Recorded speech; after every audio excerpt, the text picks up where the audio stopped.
शताब्दी आग से जल रहा हूँ।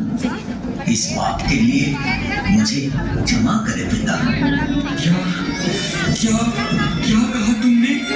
हे प्रभु, ये क्या सुना मैंने? ये तो सरयू नदी में मेरे लिए पानी लाने गया था। तुमने क्यों इसे तीर मारा?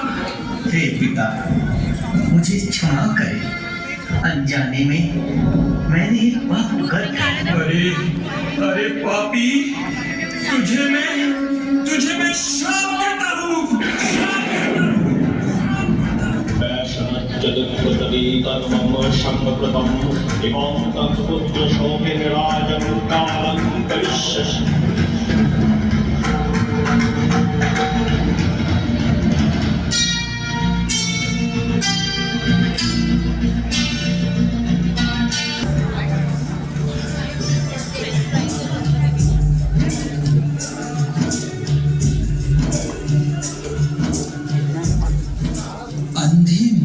द्वारा दिए श्राप को लेकर दशरथ राज्य लौटे एवं इसके कुछ ही दिनों बाद राजा की 3 रानियों ने पुत्र संतान को जन्म दिया।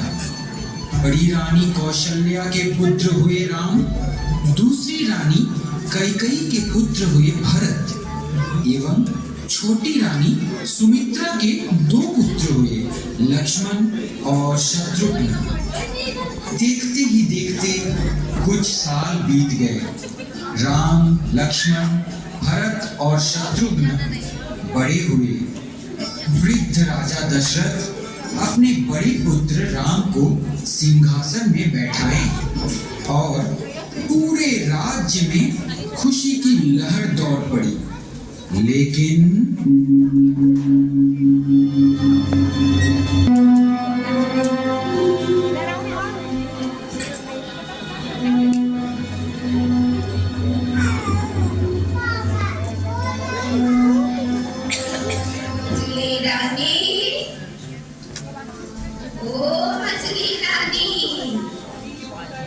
घर पर हो?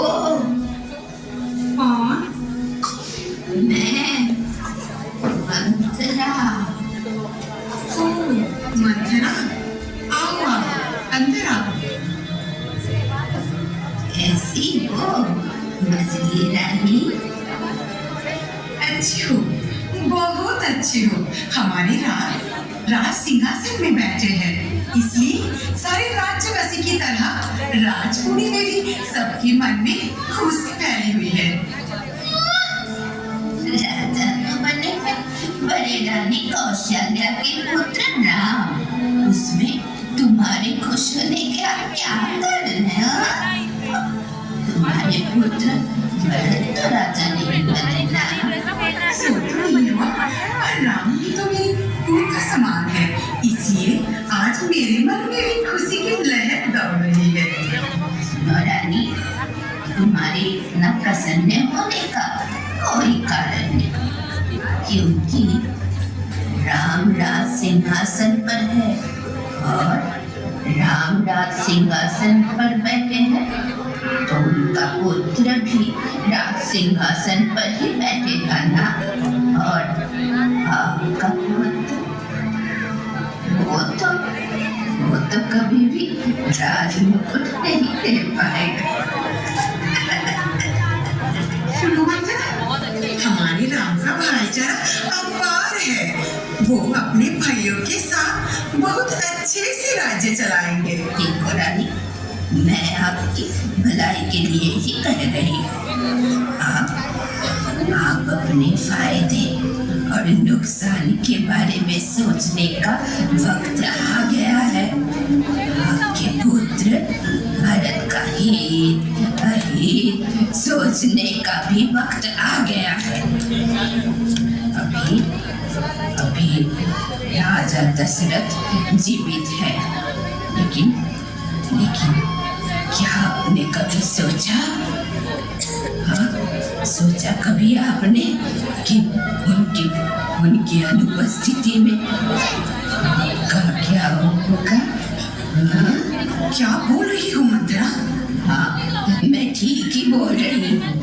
यदि यदि आप अपना भलाई चाहते हो तो राजा दशरथ को कह के राम को राजगद्दी से हटाकर भरत को राजगद्दी पर बैठाने का व्यवस्था करें। ये कैसे संभव है? निश्चित रूप से संभव है। मेरी बात ध्यान से सुने रानी।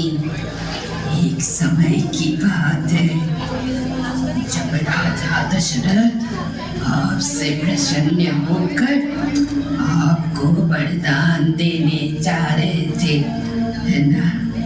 और उस समय आपको उस वरदान की आवश्यकता नहीं थी, है?